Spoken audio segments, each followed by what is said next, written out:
Namaste, Achardigil. This is episode 44 of the Rebel Matters podcast. I am Anna O'Carolan, your host as usual, and today's guest on the show is Mary Crilly, the founder of the Sexual Violence Centre in Cork City Centre. Today's show is discussing quite a serious and sensitive subject, and one that needs to be brought in to the public debate more and more, and I think it's very important that we're giving the Sexual Violence Centre and Mary the platform on the Rebel Matters podcast to discuss the work that they do, and also to talk about the general experience of people who suffered sexual violence in this country. But before we get stuck into the conversation, I do want to say that if you're in a position where you want to or need to reach out to anyone about sexual violence or something that has affected you personally or someone in your family, you can do so by going to the Sexual Violence website, which is sexualviolence.ie. The email address is info@sexualviolence.ie. The free phone number is 1-800-496-496, and the text message phone number is 087 15 33393. The address for the Sexual Violence Centre is number 5 Camden Place, Shandon, Cork. And even if you're not in Cork, I'm sure you could reach out to the Sexual Violence Centre there, and they'll put you in touch with someone who is in your own locality. During this episode, we talked a lot about how women were treated in the past, around about the same time that the Sexual Violence Centre, or the Rape Crises Centre as it was known back then, were treated, and what kind of services the Sexual Violence Centre provides, and the work that Mary and her team have been doing. So it is a very interesting conversation, and it's something that doesn't get told, or a conversation that doesn't really seem to be in the public domain enough, for the extent that sexual violence is still a major problem that we have in this country, whether it's been happening at the time or whether it's kind of accepted by society, covered up by the sort of national institutions, or at very best just that organisations that should be speaking out and standing up for people who have suffered sexual violence are turning a blind eye to it and trying to brush it under the carpet. So there's a massive credit going to Mary and the team at the Sexual Violence Centre for helping victims and survivors of sexual violence, and also for taking the time out of her day to speak to me on the Rebel Matters podcast. There has been a lot of stuff going on in the last couple of weeks outside of the podcast stuff that I've been doing, but actually I was at the It Takes a Village festival the other day and did the first live podcast with TPM, the hip hop duo from Dundalk, and that's going to be coming out next week. The Takes a Village festival was a smashing little weekend, so a big congratulations to Joe and the crew that organised that festival, and everyone who performed at it, the crew that were in charge of managing the stages and making sure everything ran according to plan. And a massive shout out to everyone who was at that festival as well. It was great to catch up with all the friends and all down there. That podcast with TPM is going to be coming out next week, so keep an eye out for that, because it is going to be a fairly smashing wee podcast episode. The Eurovision Song Contest has started in Tel Aviv this week, over in Israel, and it is currently being used as a propaganda tool by the Israeli establishment to validate and legitimise the slaughter that they're carrying out on the Palestinian people. And if you are still in tune with the Eurovision Song Contest this year, then you're helping to legitimise that slaughter and that terrorism that the Israeli government are perpetrating on the Palestinian people. And I would highly recommend that you stop watching it and go instead to one of the alternative Eurovision events that are happening all over the country this week. Myself, I am going to be running an outdoor training session in Belfast in the Falls Park on Saturday, The 18th of May, followed by a long table lunch and a small craft sale with handmade goods from the West Bank in Glornamona at the top of the White Rock Road. There is an alternative Eurovision event, music event in the Duncairn on Sunday night in Belfast, and there is also a huge alternative Eurovision event happening in the National Stadium. Christy Murakila and loads of other people are going to be playing at that. You can find out about both those things on the Palestine Community Gym Instagram page. There is also going to be a Eurovision karaoke night upstairs in Plugged, which is above the Roundy Bar in Cork City Centre, organised by Keelan Sherlock. All the funds for that gig and the Belfast gigs that I'm going to be a part of are going to be going towards the Palestine Community Gym, which is a project that we're involved in and that I'm heavily involved in myself personally, to open a community gym in the Ada refugee camp in Bethlehem to help make a small positive change in the lives of Palestinian refugees who are living under very heavy and very severe Israeli occupation. So I think this is a good time for me to put the call out to everyone who's listening to this podcast to boycott the Eurovision and to support the Palestine Community Gym. Remember that the tactic of boycotting was actually originated in Ireland during the time when the landlords were pumping up the rent, so much so that they were causing a lot of homelessness and a lot of deaths because of the rent hikes, and the tenants started boycotting the rent payments.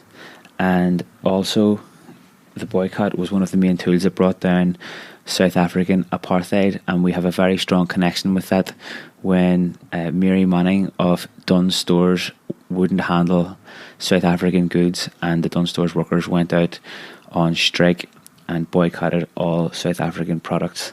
That's one of the main things that brought down, one of the main international movements that helped to bring pressure onto the South African government at a time that eventually brought down the apartheid system, the same system that kept Nelson Mandela in jail for 27 years. So it's not to be underestimated, the strength of the boycott tactic, especially as an international movement to bring pressure to bear on tyrannical governments like the one that is hosting the Eurovision Song Contest right now. I love music, and I know lots of people who are big fans of that Eurovision style of music, but that can't be, we can't artwash apartheid is the term that's being used, and that's what it is. The Eurovision is being covered by RTE, our national broadcaster. So the tax money that is collected by RTE through the TV license or other public monies that are paid from your wages before you see them, the tax that goes to RTE is being used to send reporters over to Israel to cover this event. It's used to purchase the images to broadcast the Eurovision Song Contest all over this country, and that is a further legitimization of something that is extremely wrong. And you just have to go and Google Palestine and have a look at any of the even the most biased sources of news will have coverage of Palestine that will let you see that what's happening over there is terrible. Gaza has been attacked from the sky. Gaza, which is basically an open air prison with millions of people living within a very small surface area, a small area, they're bombing the absolute shit out of it from the sky, and it's indiscriminate. So if you're watching the Eurovision this year, just remember that, and I would highly recommend going and doing something else instead. So that's that, and I know that's not a very light way to start this podcast, but it is what it is. It's happening, and it's something that we need to do. So what else? Before we get stuck into this podcast with Crilly, go to the Patreon account for the Rebel Matters podcast. Thank you to everyone who's been supporting the podcast so far. I'm getting loads of messages. Thanks very much to everyone who came and seen the live podcast last week as well. I've got some cracker episodes coming out, and my goal for the Patreon is to cover the basic costs of the production of this podcast, which I think I'm putting at about 50 quid per episode at the minute, which is about 200 quid a month when there's 4 episodes per month. And that just covers the cost of going to travel to meet people, the cost of the subscriptions that are required to keep the podcast going out there without any ads as well. You might notice that if you're listening to other podcasts that they have got adverts in them halfway through, or that other podcasts have got external sponsorships, which we have not got. There are no ads, no sponsors, and it does cost a few quid to make these episodes. I'm really enjoying making them, and I know that we have got a nice little crew of you guys out there listening on a regular basis. Actually, a big shout out to Dermy Sheedy.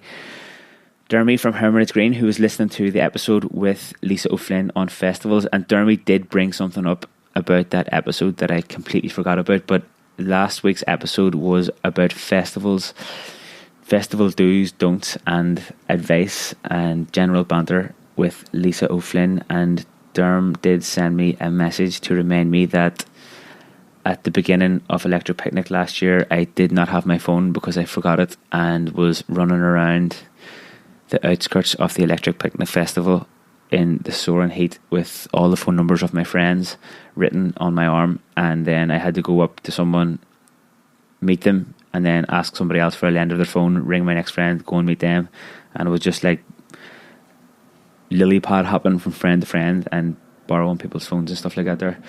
So thanks for reminding me of that there, Dermy. And thanks to everyone who's been listening to the podcast so far. So go on over to that Patreon and support the Rebel Matters podcast if you're in a position to do so. So that's that. Without further delay, let's get stuck into episode 44 of the Rebel Matters podcast with Mary Crilly.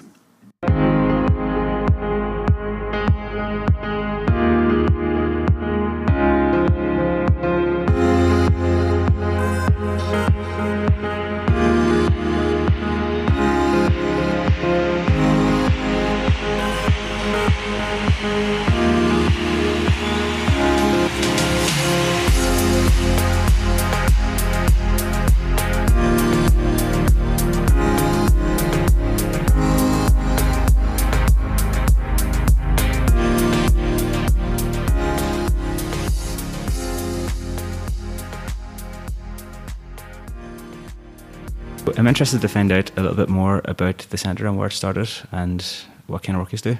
Well, the centre would have started back in 1983. We were the second centre in the country.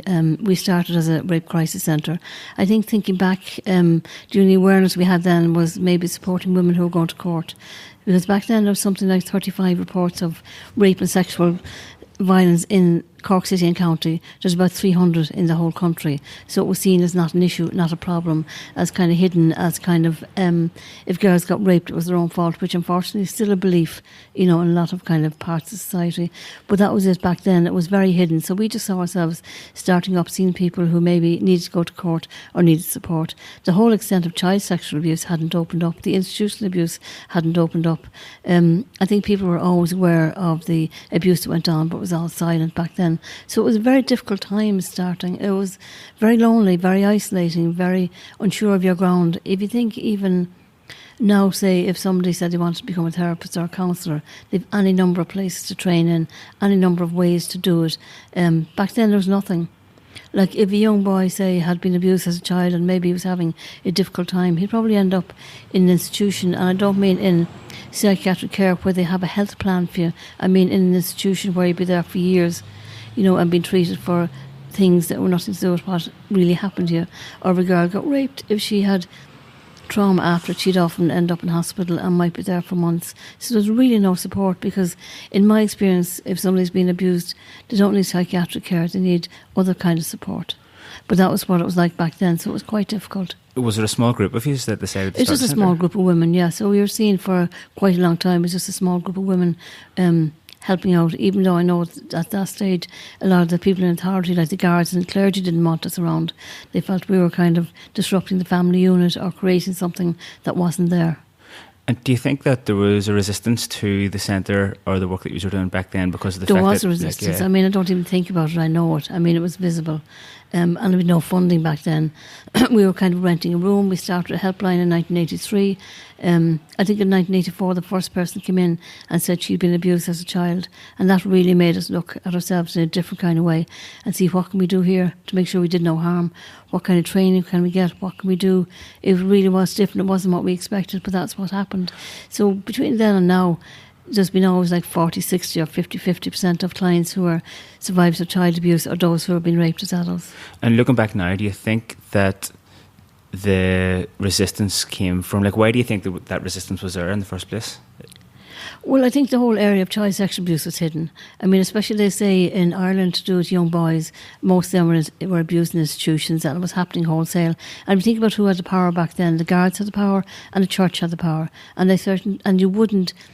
If a child even came home from school and said that they had difficulties or they were beaten, it happened. I mean, you know, when I was going to school, you were beaten. It just was part of the course. Nobody said anything. So I think back then there was just so much silence around it. And I think if a girl got raped, it was reinforced that it was her fault. And if she got pregnant, she was put in a mother and baby home. And the guys just strutted off to do it all over again.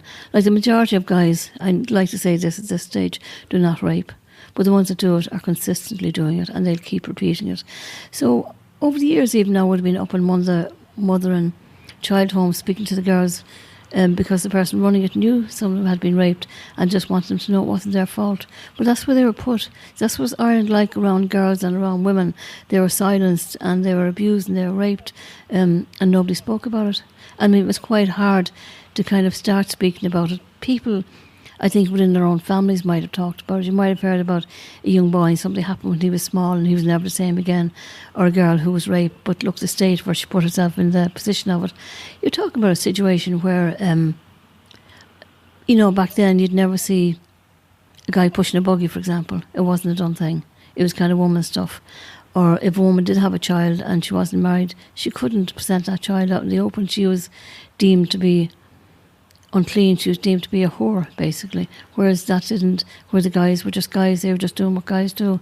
So that attitude was, I know it still prevails, but it was extremely strong back then. Yeah, we went to see that movie about the Kerry babies recently, which was in 1985, was actually the year that I was born myself. Okay. So things seems to have changed somewhat, but I just happened to be out with dinner with my mum the week after that. Okay. And I asked her, like, what was it like back in 1985, because my mum was expecting me and wasn't married, and she was like, what, the thing that was in the movie, that is how it was, like that the families were kind of turning their backs on women a lot of the time, and I suppose society was kind of turning their backs on women who were expecting babies at that time. I mean, they put them in homes, or if somebody did have the courage to kind of hang on to their child, they got very little support. I was around during the Kerry babies, because I remember even going to the tribunals, you know, when a lot of Irish women got together to try and object to what was happening, and the judge threw us out of the room because that was unheard of for a group of women to kind of get involved in something like that.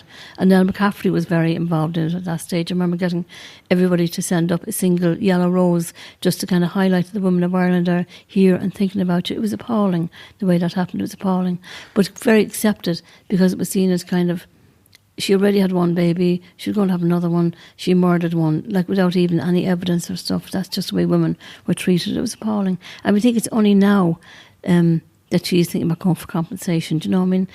A lot of things have changed, but quite a lot haven't changed. So from the centre's point of view, what were the different fronts that you were sort of fighting the battle on?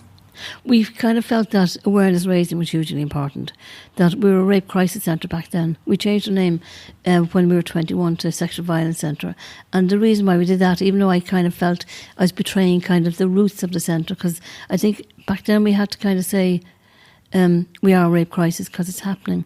But over the years, I kind of found more people were coming in and saying, I didn't know my brother could come in. I wasn't really raped. Like 80% of people know who rapes them. So it's very hard for them to call it rape. They kind of say, but it's not like him. He's a really lovely guy. I must have done something. It must be my fault in some kind of way. Or people might say, I didn't know I could come because I was abused as a child. So that's why we said we call it Sexual Violence Centre. But back then it had to be a rape crisis. It had to be kind of very visible and very loud and very noisy, but discreet enough that people would come in and see us, because they had to get the message across that sexual violence is happening. And in the first few years, I remember a lot of elderly women coming in. They didn't necessarily want counselling, but they wanted to tell their story before they died, and got awful stories about maybe living on a farm and age 7 being raped by a big farmhand, and the family finding out about it, cleaning the child up and saying don't say anything else about it because we wouldn't like anybody to find out. And unfortunately that kind of still happens, and that's how the guys get away with it, because it's like clean yourself up, don't say anything. Especially if rape happens within a group of friends, they won't want to know about it. And he will isolate the girl who he feels won't be believed. Is that thing of cleaning it up and just like getting on with it, do you think that that's connected with the amount of power that the Catholic Church had in Ireland at the time? It is hugely part of it, I mean, girls, even the whole community dress, the white dress or the white wedding dress, it still kind of gets to me. It's a whole little virgin girl who is to be there for the husband. I mean, a lot of women aren't like that, and a lot of guys aren't like that now. But back then, that was huge power. But there still is, if somebody's raped, the shame is still put on them. Like, there's a sexual assault treatment unit in the South Infirmary Hospital, and that's where anybody can go if they want to be forensically medically examined. They can go with or without guards, and we're called out to see them first before they get the examination. And you meet people from 14 to 70 there, and I have met all those ages, and without fail the majority will say it's their fault, or the majority, the young people will kind of say, I don't get him into trouble. He's a young guy. Is that what young guys do? No, it's not. I'm sorry, it's not. But it's what they're allowed to do. It's what we tolerate. I've met elderly women who'd say it's their fault, even at the age of 70. And they know so much, and they said they know so much. But when it happened to them, because it was somebody they knew, they didn't watch out for it. They might say they put themselves in the way, but not a clue that this guy, who they like so much, who's a friend, would do this to them. So the shame is still put on them. It really is put on them, but it's their fault, or we use language like they put themselves in the way of it, or you were drunk, how'd you know you didn't consent, all this kind of thing. So it's still there, it's still alive and well, unfortunately. Is that thing of victims feeling like it was their fault, is it a part of the attack in essence from the person who made the attack in the first place, to make them feel like they brought it on themselves? What the person who abused them or who rapes them will minimise it. Like an example of a guy who rapes might be, it's always somebody you know. And you could have somebody who maybe is giving you a lift home. And I hate saying this because the majority of guys I think are decent. I know they're decent. But you could have a guy who gives a girl a lift home and he rapes her. And she's totally stunned and totally shocked. He'll drop her near her home. She'll get out of the car. She goes home. Like just a story I just heard last week where the girl kind of said that the next morning her mother came up to her in bed and said, there's a lovely young man at the door. He said he dropped you home last night because you were in an awful state, and he left your handbag in the car and he's dropping the bag off. So what could she say about that? And that's how they trapped them. Or it could be another woman who came in and it was her best friend's husband who raped her. And she said she told her best friend everything, but she can't hear. It could be somebody who's part of a group and they're all heading off to somewhere to the States or something from college, and one of them gets raped. Another group will still want to go to the States, but they won't want her. So it's about kind of get rid of the problem. So get rid of the victim, and they bring him along because he'll say, she's all over, I thought she was all on for it, you know what I'm like. And he will be the real nice guy in the group that people like, and she might be somebody who's been, you're unsure of, or you're not even sure if you want her with you, that kind of thing. So unfortunately we do push the victim away, and by doing that we allow this to carry on, we allow the perpetrator to continue with it. A bit like what I'm finding really distressing at the moment is that case in Dublin where the 2 young boys are up for murdering and raping the young 14-year-old girl. Now, outside the case and what has to be proven is kind of what's been happening, where they reported that she had to be walked to school and walked back. She's 14 years of age. She couldn't go to school of her own because of the bullying. And God knows what happened to her in school. And that was tolerated and that was allowed. And very few people were shouting about it. That's where I find the worst. So I think what the guys did was just a continuation. They've got rid of, if they are guilty, they would have done so much or been involved or seen so much that this is a continuation. So that's quite distressing that that's allowed. Is there 2 things there in that there's, on one hand, the minimisation of the abuse by the attacker, and then on the other hand, there's the kind of brushing over it by sort of society, I guess? I think there is, and I think, like, say if you ask somebody why they won't tell their parents, if you meet a young girl and she'd be talking about her dad and you kind of know by her that she's definitely daddy's girl, And you kind of say, come on, let's tell him, let's ring him. And it's kind of like, he look at me differently, or I don't upset him, or my mother's been sick, or I've a brother who's kind of disabled, or I don't want to bring this on, is my fault. As if this guy has done something to you. Like, say, if she was out there in the middle of the day and got beaten up, you could tell everybody. But because it's sexual crime, she's put in the picture of kind of, it's your fault in some kind of way, and you can't tell anybody because you'll upset them. So keep it yourself, don't upset anybody, and never tell anybody. There's a lot of that within families and within society, where we still blame the girl, where I still see it. Look at any court case that goes on, like the conviction rate for sexual violence in this country is 10%.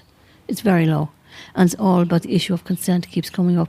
So you're in a court case with somebody, like the perpetrator doesn't have to take the stand. He doesn't have to be questioned or cross-questioned at all. Like the people saw that in the Belfast rape case, which is very similar to what happens here. But she's on the stand for the first day, and all his side will do is discredit her. They mightn't even ask her anything about the evening or about the daytime or what happened, but they'll discredit her in lots of different ways. So the jury are kind of looking at her in a certain kind of way. She's not a certain kind of woman. And I think young women on the jury think about themselves as kind of, that won't never happen to me because I never put myself in the position of being drunk. I'll never put myself in that kind of position. I know better. Or if it does happen, I'll do something about it. So instead of, asking why there's so many rapes going on, I think we need to start asking, why do we allow the rapists continue with it? Why do we tolerate it? Why do we hide it? It's like, if you think about child abuse, I think it's extremely hard if somebody comes to you and says, your brother or your uncle, who you really are mad about, has abused me. And we'd have, men and women coming in, maybe in their 20s and 30s, who say they want counselling, but they want to report it. No, they never do it because of revenge. They do it because they've been persuaded or really think that they're the only person this man has abused. And now they see him with another young guy, bring him to football or something, and red lights are going off all over the place, and they want to report it. So they go to their family, and this young guy might have had a difficult kind of time growing up. He might have been drinking, he might have been in trouble. And instead the family's kind of saying, God, this jigsaw really fits. We can see now why it's like this. No, the perpetrator will have manipulated quite a lot of people and be seen as a really good guy. They usually turn around and say, for God's sake, all the trouble you were in, all the grief you gave us, you broke your father's heart. And during all that time, the only man who kept consistently standing up for you was that man now who you're now accusing. What more can you say? Get out of here. And that's how some families deal with it. I've seen families who will kind of say to a young girl, we really don't believe it because we know you're a lying slut, and what we're going to do is have him babysit for the whole lot of us. So they put the perpetrator, they absolutely hand kids to him. It is hard to face up to it, but in my experience, young men and young women coming in here do not lie about what happens. They don't. There's something like 0.5% of false allegations, not 10 or 20%. It's very, very low. Now that you mentioned the thing about the Belfast trial, there are similarities, just as we were talking about it, between the way that case was conducted with the kind of putting the victim on trial, as was in even the movie of the Carrie Babies, where they were questioning every small thing and trying to come up with reasons why it shouldn't be true, as opposed to trying to figure out what happened in actual effect. What's in your experience with dealing people at the centre here, what's the impact? What impact does that have on a person or their lives whenever sexual violence is brushed under the carpet like that? I think they feel invisible. I think they feel unimportant. I think especially if you meet somebody, say, who's been abused as a child and then raped as an adult, they think it's written on their forehead. You would have, say, women and men who might have engaged in prostitution, who might have engaged in drugs, who might in drink and whatever. They can't kind of cover what's happened to them, and it's pure survival. I think what we need to get over is the mentality of it was an adult rape. Sure, it was only a 3-minute fuck. Like, what's the problem? And sure, you sleep with everybody around the place anyway. It has a huge impact on people. It affects every part of their being. It affects they feel so ashamed and so useless and so unable to kind of move on from it. Whereas if they're able to stand up and say, this is wrong, what you did to me was wrong, and I'm going to move on. Like, I'd say the majority of them would say we don't want to go to court. The majority of them just want the guy to say, I'm sorry. I'm sorry. I did it to you and I'm sorry. Like, say, there's a great film which is worth seeing at some time. It's called A Messenger. Alva Griffith is in it. It's an Irish film. I have her contact details if you ever want to talk to her at any stage. She's brilliant. She is a lovely young woman in her late 20s. She was raped when she was in her early 20s. She worked in a restaurant, I think, in Dublin, and she always got the last bus home. That was the deal. And this one night she was followed by a guy in the bus, and he got off the bus. He lived totally to the other side of the city. He got off the bus. He followed her. He found a small area where there's a bit of grass area. He pulled her in. He did everything possible to her, like besides rape and oral rape and beating her up, and almost killed her. And he admitted that he did almost kill her. Only 2 guys came along and chased him away, but by that stage he'd really done a huge amount of damage to her. And, you know, that case went to court because there's no way with the DNA there and the bruising that he could say it was consent. Okay, and he got a sentence. And then there's a thing called restorative justice, which I think works very effectively for, like, say, if somebody damages a graveyard, and where families meet the people who do it and kind of say, this is the impact it's had on me. Because I think young people who do it don't even think twice. And sometimes when they realise the impact, they might change their mind. That's what restorative justice was about. Or tourists who might get robbed and they only have them on phone, so they're left with nothing. There was kind of people talking about bringing it into sexual crimes, which I think is wrong because there's too much of power kind of based there in sexual crimes. But anyway, what Alba wanted after the guy finished the sentence, she wanted to meet him. Like, you'll have a lot of people ringing in who say, I'm after getting word from the prison service, he's coming out and he's coming back to live in Cork and he's coming back to live beside me and I can't deal with this. And they're scared shitless of even meeting him or seeing him because he's had that kind of power over them. And they'll often say when they're being raped, it's not only what he does to them, it's what he says to them, or what a name calls, or whatever he does to them. So she wanted to meet him, and this is a fascinating thing because it's about kind of him meeting, and he says initially, I hope you're not expecting me to say I'm sorry, because I'm not. And then she's only allowed to ask a certain amount of questions. She can't go on a rant. Like, I did the questions and answers over the gate the night it was on the gate, and I said to her, I don't know how she didn't go over the table at him, because I would have. Was it kind of like there was a facilitator there or something? There was probation there, and there was a counsellor there, and there's about 3 or 4 other people there. She had one person supporting her, and then there's an independent counsellor, and then there's probation with him, 2 probation people.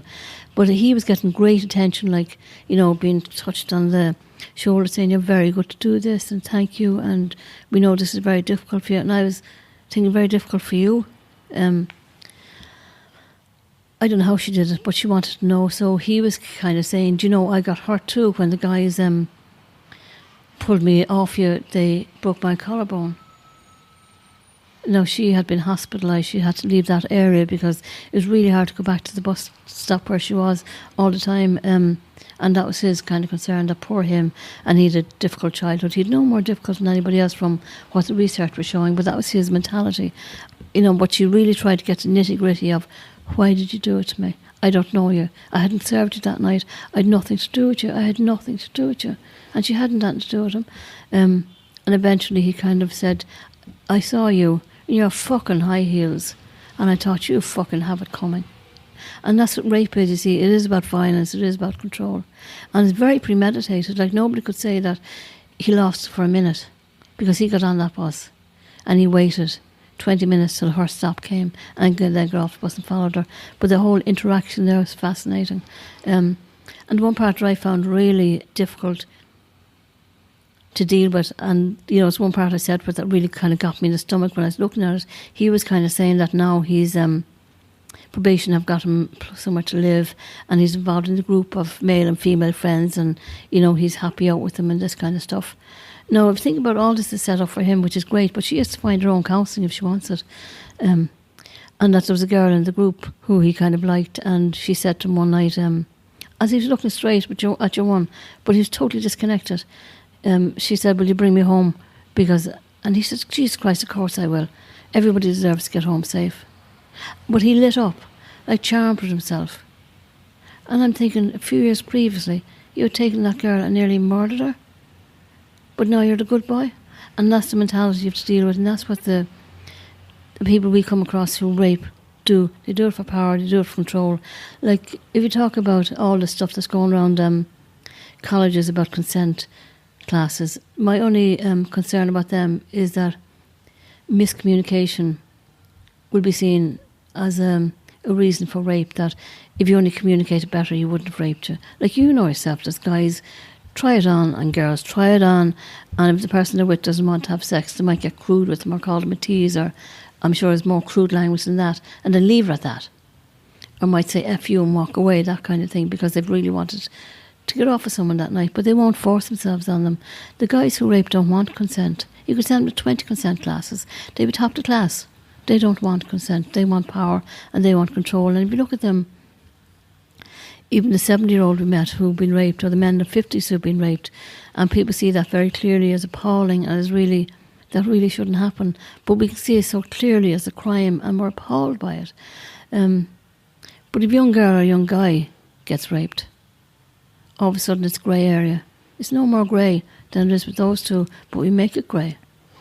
And like, I feel kind of women, and maybe women over 40 or 50, because very often they think they'll never get raped now. It hasn't happened to them. They're lucky it's never going to happen again, because we keep putting it down to young girls being attractive, and that's all who get raped, whereas it's all across the board.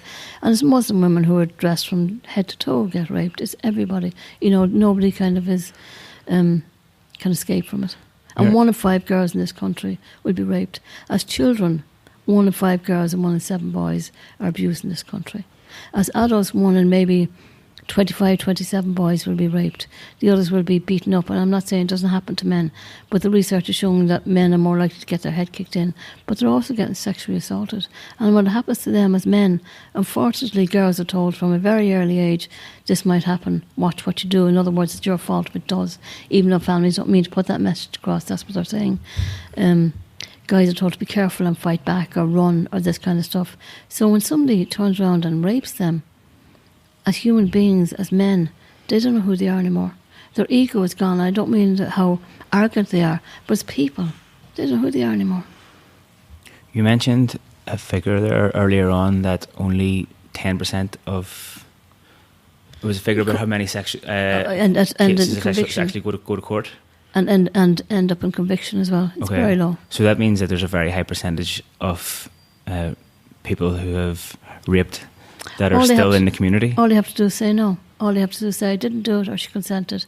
And, you know, you go to court and it's up to the state to prove it happened, and then the defence will get up and will really cross-question the victim and intimidate them in their own kind of way, even though they won't use that word, and persuade the jury that she or he can't be trusted because of their lifestyle. And the guy is there with his suit, with his mammy and daddy beside him, or his girlfriend, or an employer, or over the years it was always a priest in a GAA club, and he doesn't have to open his mouth. But even at that, that's only the cases that go to court. Like, exactly. The vast majority of cases don't go to court. So no. how as a community do we deal with that? Because it means that there's vast amount of people who have sexually attacked people that are going about their daily lives.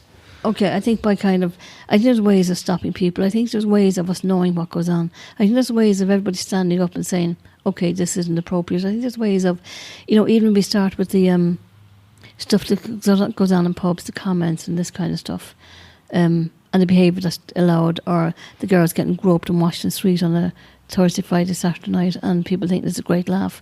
And if you do report it, you're overreacting. We need to start at that level, kind of saying this behaviour at any level isn't accepted. Like calling each other out. Yeah, and I think especially the guys calling each other guys out. I mean, you've guys there who wouldn't dream of taking part in anything, but know their friends are doing it and don't want to call them out. Now, I can understand why, because they don't isolate themselves from the group, but they have to. That's where we have to start, because I can imagine if that was their sister who was being groped or being abused, they'd do something about it. So we just have to start at that stage. I read something there in the journal yesterday about, and I thought this was so typical of a young girl who was on the Lewis line, and she sat in a seat, and then 4 guys got on and surrounded her and sat beside her, and they were drinking, and they made lewd comments, and it was non-stop, and she was feeling very uncomfortable. When the train came to a stop, she managed to run off and hop into another carriage, but they could still see her, and they were shouting up at her, you fucking stuck up bitch, all this kind of thing. And now it's 3 o'clock on a Thursday afternoon, so it's not always at night time, and people were there not saying anything. Do you know? There is the thing about say speaking out when you see something that's inappropriate happen, but on the extreme version of that, there's also,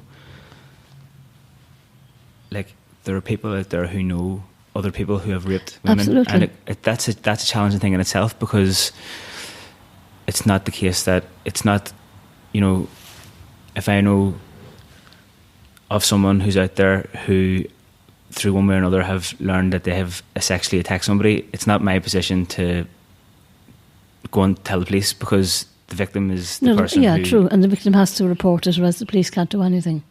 So that's a challenge in itself. And how It is do a we challenge, deal with people like that are in the community still? It is, and I mean, I think if you know somebody who has been raped, it's even a matter of kind of saying, look, I'm sorry it happened to you, let me know if I can do anything, because even getting that bit of support gives them the courage to go a bit further if they know, well, somebody believes me.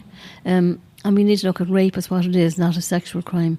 You know, it's a crime of power and control. And then if we can take the whole bit out of it that, sure, she was asking for it and she's only a whore anyway, and see it as any other crime, then we can deal with it in a clearer way than, you know, this kind of grey area that we like to put in. But we're back to kind of the virgin or the whore. We're back to kind of women are either virgins or whores. We're really back to that when it comes to court, when it comes to how we look at women and how we see them. Or, you know, somebody might come in, or I might see somebody in the hospital and they might be reporting, and my head will kind of know or will say whether this will go anywhere or not, depending on who she is and what her past is, and I should have nothing to do with it. Nothing to do with it.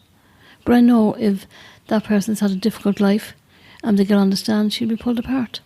And has nothing to do with what happened. The other thing is that it's one thing when it's a really violent attack that happened and people witnessed it, but I would say that most of them don't happen like that. No, they don't. And outside, like I say, it's 8% of people who you know, and it's kind of very sudden and it's unexpected, and it's kind of like shock, or it's like, you know, if somebody gets raped, it can be even hard to say I was raped. It's easier to say, maybe I did consent, maybe I don't know, because then you can live with yourself. But if you become a rape victim, it's very hard. But every part of their being, every part of their body will tell them that they were raped, because they know they were. Do you think that we're getting better or changing for the better in Ireland? I think we're changing. I think we're talking more. I mean, I think even the fact that we go to schools and we do a lot of stuff in transition years and people are talking about it, but the victim blaming is still there, alive and well. And if we change that, because we help people not to feel ashamed and guilty about what was done to them, God, their life can be so different. And they come in, like say a young girl will come in and they kind of say, why are you here? You need to know kind of what's going on in their life, or why now, if they've coped for the past 3 or 4 years. And a lot of time is that they've met a lovely guy, but they can't be intimate with him. And he's nothing like the guy that raped him. Doesn't look, doesn't sound like him, but their body kind of is jerking or reacting in some kind of way. You could have somebody who, a man, say, for example, who's coming in, who might have a little child and who's afraid to bathe or touch a child because of this myth that goes around, that if you're abused, you will abuse. You know the way? And I know I talked to somebody who works with perpetrators recently, and they were saying any program that they ran, 30% or less of people in there were abused. So it doesn't follow through that if you're abused, you will all of a sudden become an abuser. But, you know, if you get this stuck in your head, it can drive you mad. And there's lots of myths out there. I often wish, say, that juries who are picked for a trial would be taken out of the room, and when they're given the information about what the trial is about and that they've only to judge on the evidence, that some independent person would come in and tell them about the myths to do with rape or sexual abuse. Because you could have a barrister there kind of saying, he didn't report for 20 years. That's really unusual, ladies and gentlemen, jury. People usually report within a year, whereas it's not. It's quite common that it's 20 years. But jury members mightn't know this, so I'd love that kind of information to be given, so they won't make a call on what... They'll only make a call on the evidence and not on this other stuff that's been spilt. Or like last year, I was thrilled with the reaction last year after the barrister held up the underwear in court, and that wasn't to prove that the underwear had blood on it or was torn. That was just to show, look what this little slut was wearing. Now you go into Penneys or Dunn's and look at the underwear in there. That's all you see. It's what they're wearing. Beyond me how they do, but that's what people wear. How dare she? But I was thrilled with the reaction of young people who hadn't seen this before, because I would have seen that over the years in court, who hadn't seen this before and just got up and started marching and were appalled by it. I was listening to somebody else speaking recently on the subject of racism, and he was a Jamaican guy, and it was an English guy, a white English guy was interviewing him, and the presenter was kind of talking in terms of like, how are we evolving in terms of this? Are we slowly changing attitudes? And the person who was being interviewed, the guy from Jamaica, was like, that racism is not like we need to evolve out of it. It's not gently. That should be something that shouldn't happen in the first place and shouldn't continue. Yeah. Therefore, there isn't really a tolerance for trying to ease ourselves out of it. And it's very similar in this instance. And it's not like, I feel like sometimes that the sort of narrative that we have at the minute in terms of educating boys of what's appropriate and what's not appropriate and consent can be quite like soft-handed. Yeah. Like, well, this is, you can't do this, you can't do that. It needs to be like, does it not need to be like... And I think every guy needs to think of, if they see a girl being assaulted or know about it, that they have to think that could be your sister, that could be your mother, that could be your grandmother, because then we'll think differently about it. I think the time when Alba met the guy, she just wanted to know why he didn't see her as a human being, as a gorgeous young woman going about her job, but he just decided she was up herself. He didn't see her as a human being, or he decided not to, and he brutally raped her. And that's what it's about. Or somebody in the group, where you're part of a group and you kind of really like these guys and you're all heading off to somewhere, or you're part of some campaign or something, and then one of them rapes you and thinking, God, what did I do? What did I do?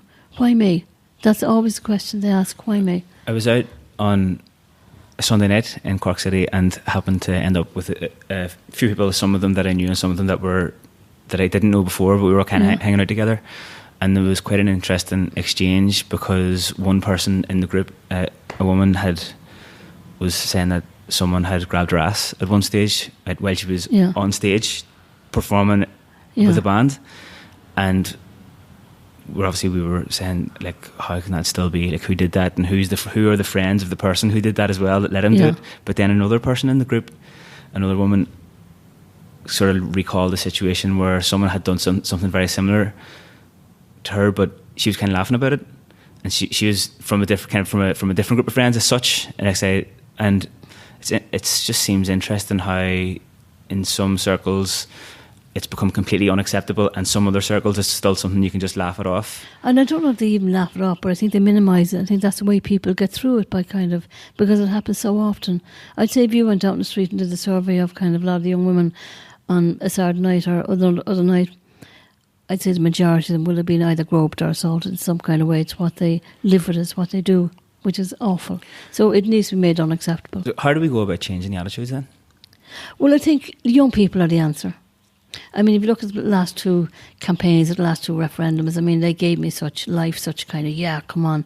They really did with both amendments, not only with the results of them, which were brilliant, but the way they went out and did it. And young people, I think, have that going in them and have that kind of thing about injustice. We'll campaign for a lot of things, but just when it comes down to women and men and the attitude that's allowed or tolerated, like that young girl who was bullied in the school and was called all sorts of names, there still is that going on, that difference between what the guys are allowed to do and get away with, what the girls are expected to put up with. That's where it needs to change. But it needs to change very early. See, I think if you got kids early, like you see little boys, little girls playing together, and they're happy out playing together. And, you'd see stuff on different programmes where something's done to a girl, something done to a boy, and the boy's kind of saying, that's not fair. Why do I get this and she doesn't? That's not fair. So we start at that age just with equality issues and just saying this is what's acceptable and this isn't what's acceptable. And then I think you move up, because then they get it. And guys can become very protective and very understanding and very friendly when they know, like, back off here. So if a guy knows there's going to be consequence, like say you'll find in domestic violence, I know in the army at one stage where they decided that there was going to be consequences for guys who were abusing their partners, because before that there wasn't, or their behaviour changed. There was consequences. There has to be some kind of consequence and the behaviour will change. There are a certain amount of predators who will abuse children who don't want to change the behaviour, and that's different. But the guys who think it's okay, every Saturday night to, go out and rape a girl, that has to change. I'm not talking about the guys who are going out every Saturday night to see how far they get with someone or to have sex. That's their own business. And if a girl's consensual, that's their own business. I'm talking about this other behaviour which is unacceptable. Or grabbing somebody, I see it all the time. And I see it starting kind of, if you go out this year, if you wander around town this year, if you remember when junior cert results come out, and you'll find the kids queuing up outside Savoy or outside that's not there anymore, the PAV or the the Cork City Hall, where this goes on for them, and just watch the behaviour of the guys. It's appalling. And they're only 14, 15, 16. I don't know what age they are and what they're calling the girls and what they're allowed to call the girls. But what's worse, or I find worse, is because they're only doing what they're told to do or what they're allowed to get away with. You'd find other people walking around, I'd say, the guys will be there in their little jeans and their shoes and their T-shirts and that kind of stuff. The girl will be in shoes that she can't walk in and dresses up around her arse, and they're invincible. And it's their first big night out, and people will be saying, look at her. What in the name of God is she doing that? Who let her out? Look at the state of her. What are the young men supposed to think and do when they see that around them? That behaviour, that attitude needs to change. That guys see girls in that kind of way and might want to be with them, but they're not going to rape them. So it's, you could have a girl wrapped in a blanket and she's the one that's going to get raped. So it's that kind of stuff we need to keep talking about. Not in a way that you isolate people or they feel, here she goes again. She better shut up, I'm not listening to her. In a way that they kind of get it. And they get that this affects somebody for the rest of their life. There's just two things that just came to mind there that I think are important points to bring up. But one of them you just made is that rape isn't caused by like the clothes that someone's wearing or what state they're in, that it's caused by rapists. Yeah. And the other thing that I thought of a few minutes ago was that when you were talking about people bringing court cases forward like 20 years ahead, that there isn't actually a limit on when you can bring a case forward, which I think is an important thing for people to know as well. And, the rough thing for people too is that people have a lot of expectations of the justice system. Like, people come in here and they'd say, I never thought I'd end up in here. That's what the majority of people would say. I might have passed by here, I might have driven by, I saw your place, I never thought I'd end up in here. And then they report to the guards, and the guards, in fairness, are very supportive. And I say their ratings are kind of gone way up over the years, and that people, the majority of times, would say the guards were great and really looked after them in that kind of way. But the way you hear this crap about somebody took me to court, I did nothing, but she took me to court. Nobody can take anybody to court. All you can do is make a statement and get forensically examined if there is DNA in you, that kind of stuff. And then the guards get together an investigation file, and then they send it to the Director of Public Prosecutions in Dublin, and they decide without ever meeting the victim whether there's a case to answer or not. So that's where they're often left down when DPP comes back and says there's not enough evidence here for a conviction. And now lately there's a new DPP, Claire Loftus, so at least she's introduced a piece of legislation where she'll meet the victim or where they tell them the reasons why. For years they weren't told why. It was kind of very, this is our office, nothing to do with you, but she will tell them why. It helps a little bit. But it's like, we need to get away from this kind of stuff, that girls are lying about it and they bring somebody to court, and I know somebody as if they were, I don't know how many times I've been told, hang on, I know somebody and this is exactly what happened, as if they were in the room watching it. But nobody can take anybody to court. They can just make a statement and the DPP decides if it was a case or not. And then you're called as the number one witness for the state. You don't need a witness. You have your own statement. You don't see anything that's in the file, and he has seen absolutely everything, which he's entitled to. I have a lot of questions that I want to ask, but I know we're kind of short on time, so at some stage we might get back. Well, I'm around any time, yeah. And do another one at some stage. I've no problem at all. Because we can go in and talk about kind of the other work we do, the type of counselling, or the history, what's happened in the past kind of 36 years in the country, or some of it's fascinating, Yeah, also I'd be very interested to hear your opinions on, I think a part of the narrative or a part of the conversation around how men and women are relating to each other, and especially in light of the recent referendums and the court cases that have been quite high profile in Ireland, is the presence or absence of a dominating sort of patriarchy, and how that affects the knock-on effect of people who are bringing court cases forward after incidents of sexual violence. But I feel like if we start that now, we'll be here I know. So. No, but it is lovely meeting you, and I would be happy to meet you anytime. But so if someone...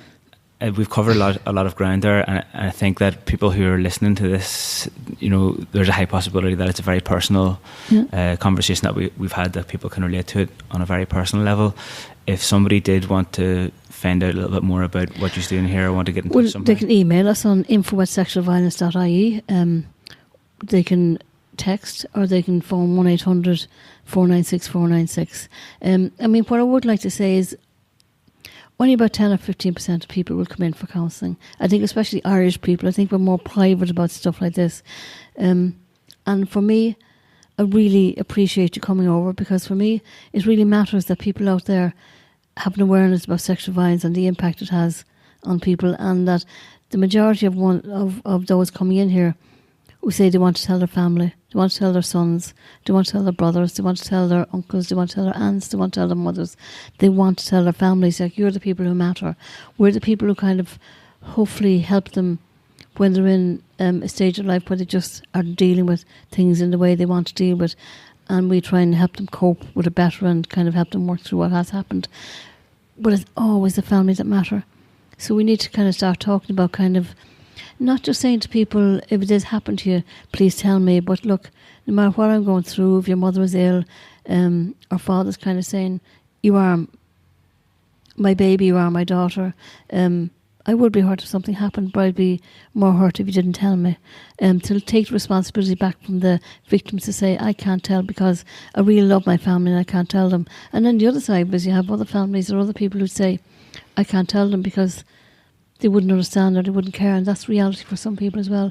But just for everybody out there to know, if they even have a tiny conversation about this, it makes a huge difference. It really breaks the silence, and that they hugely, hugely matter. Is there also an opportunity for family members who have had a relative that's been raped or something like that? There is, yeah. We organise support for them, not as many months or however long we do somebody who's been raped, but absolutely we do meet them and support them in the best way we can, because it is hard, especially if somebody has been raped and they don't want to talk about it. The majority of people immediately after rape won't want counselling. It's like kind of they have to adjust to the fact that this happened, and families don't know what to do. Do they tippy-toe around them? Do they make them do something? The girl isn't going out for weeks, they're worried about it, or else somebody might come in and they say, she went out to follow me to a disco, she couldn't have been raped. How in the name of God would you go out to follow me if you were raped? That's just her way of dealing with it. Or a guy who's getting so angry they can't deal with it, and what do they do? So we absolutely do support them in whatever way we can. Right, thanks very much. And thank you. Lovely meeting you. That brings episode 44 of the Rebel Matters podcast to a conclusion. Gura Ced Míle Maigid to Mary Crilly for taking the time out of her busy day over at the Sexual Violence Centre to record that episode, and thanks for you for hanging on and listening through, and also for supporting the podcast.